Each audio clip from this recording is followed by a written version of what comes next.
কোর্টে অগ্নিজিৎ মুখার্জিকে নির্দোষ প্রমাণিত করছে গীতা। সম্পূর্ণ জানতে দেখতে থাকুক। গল্পের শুরুতেই আমরা দেখতে পারি যে গিনিকে যখন সবাই মিলে জিজ্ঞেস করতে থাকে কেন সে এই জিনিসগুলো করছে, গিনি সবাইকে একটা উত্তরই দিতে থাকে যে যা করেছি বেশ করেছি। তখনই গীতা বলে, দিদি তুই এরকমটা করতে পারিস না। যেই বাড়িতে থাকছিস, যেই বাড়িতে খাচ্ছিস আর সেই বাড়ির মালিকের পিছনে ছুরি মারছিস, এটা কিন্তু তুই একদমই ঠিক করছিস না। গিনি তখন বলে, আমার যা ইচ্ছে তাই করব, আমাকে কেউ আটকাতে আসলে আটকাতে পারবে না। এর মধ্যেই অম্লান বাবু বলতে থাকে, আমাকে তো কোনোভাবেই কোর্টে গিয়ে সাক্ষী দিতে দেওয়া হলো না, আমি তাহলে কি করব? এরপরে গীতা বলে, যাবেন, আপনি সাক্ষী দিতে যাবেন।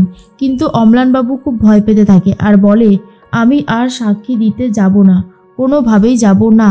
অগ্নিজিৎ মুখার্জি বলে, গীতা তাহলে কি হবে? উনি যদি সাক্ষী দিতে না যায় তাহলে কি আমি আদৌ নির্দোষ প্রমাণিত হতে পারবো? গীতা বলে, এই শহরের সবথেকে বেস্ট লয়ার হলেন আপনি, সেটা সবাই খুব ভালো মতন জানে, তাই আপনি একদমই ভয় পাবেন না বাবা, আপনার সাথে আমি আছি।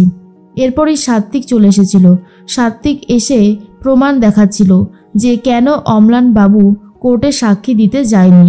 মেহেককে ফোন করেছিল গিনি, আর সেই প্রমাণটা যখনই দেখাতে যাবে সাত্বিককে সপাটে এক চড় মারে গিনি। তখনই গীতা বলে, দিদি দিদি তুই সবার সামনে এইভাবে ওনাকে চড় মারতে পারিস না। এরপরে গিনি তখন বলে, তোর এত দরদ উতলে উঠছে কেন রে গীতা? ও তোকে প্রথমবার আই লাভ ইউ বলেছিল তার জন্য? ওর সাথে তোর বিয়ের কথা হয়েছিল তার জন্য? বল। গীতা বলে, তুই কিন্তু এইভাবে আমাদেরকে অপমান করতে পারিস না, কোনোভাবেই না। এর মধ্যে অগ্নিজিৎ মুখার্জি বুঝতে পারে যেভাবে গিনি সবটা শুরু করেছে এটা শেষ করা মুখের কথা নয়। মেহেক তখন বলে, গিনি বৌদি তুমি কি চাইছো বলো তো? তুমি যেগুলো চাইছো সেটা কিন্তু হবে না, এই কথাটা ভালো করে মাথায় রেখো, যা হচ্ছে সেটা অন্যায় হচ্ছে। গিনি তখন বলে, আমি এই বাড়িতে একটা কাজের মেয়ের মতন পড়ে আছি, স্বামীর ভালোবাসা পাইনি, প্রতিটা রাত জানে যে আমার চোখ থেকে কতটা জল ঝরে, তাই আমিও কাউকে ভালো থাকতে দেব না, সব কিছুতে আমি আটকাবো। এরপরে মেহেক বলে, আমি বুঝতে পারছি গিনি বৌদির কষ্টটা, কিন্তু গিনি বৌদি যেই খেলায় মেতেছে সেই খেলায় সর্বনাশ ছাড়া আর কিচ্ছু হবে না। এর মধ্যেই গীতা বলতে থাকে, বাবা আপনি চিন্তা করবেন না, কোর্টে যা করার আমি করব, তাই আপনাকে এসবের মধ্যে থাকতে হবে না। এর মধ্যেই গিনি চালাকি করে ফোন করতে থাকে ধীমান সেনকে আর বলে, এদিকটা আমি সামলে নিয়েছি, অম্লান বাবু কোর্টের সাক্ষী দিতে যাবে না, কোনোভাবেই না। অন্যদিকে পদ্মর ভাত কাপড়ের অনুষ্ঠান শুরু হয়। পদ্মকে ভাত কাপড় দেবে কৃপান। তখনই রতিদেবী বলে, আমার একমাত্র ছেলের বউ যে বাড়ির পরিচারিকা হবে এটা আমি স্বপ্নেও ভাবতে পারিনি, কোনোভাবেই না। কৃপান তখন বলে, চিন্তা করো না মা, এই সব আইনি ঝামেলাগুলো মিটে যাক, তারপর ওকে ছুঁড়ে ফেলে দিতে আমার 2 সেকেন্ডও সময় লাগবে না। তার মধ্যেই চলে এসেছে গীতা আর বলে, বাড়ির পরিচারিকার হাত ধরে টানাটানি করা যায়, তাকে স্ত্রী বানানো যায় না, তাই না? শোন বাবু সোনা, তোকে এখনো সময় দিচ্ছি, এই মেয়েটাকে নিজের স্ত্রী বলে মেনে নে, সেক্ষেত্রে লাভটা তোরই হবে, বুঝতে পেরেছিস?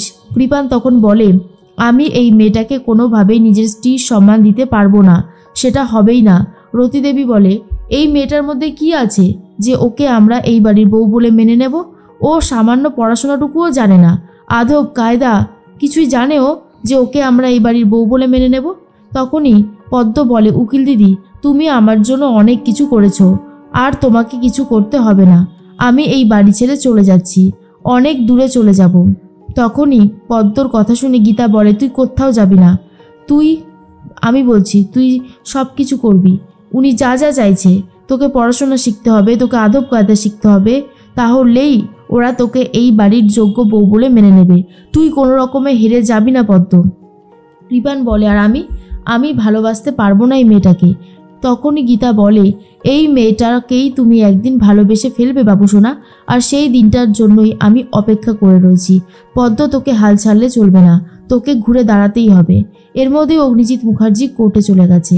ধীমান সেনের মেয়েও সেখানে উপস্থিত আর বলে, আপনি আমার স্বামীকে মেরেছেন, আপনার আজ থেকে কঠিন শাস্তি হবার পালা।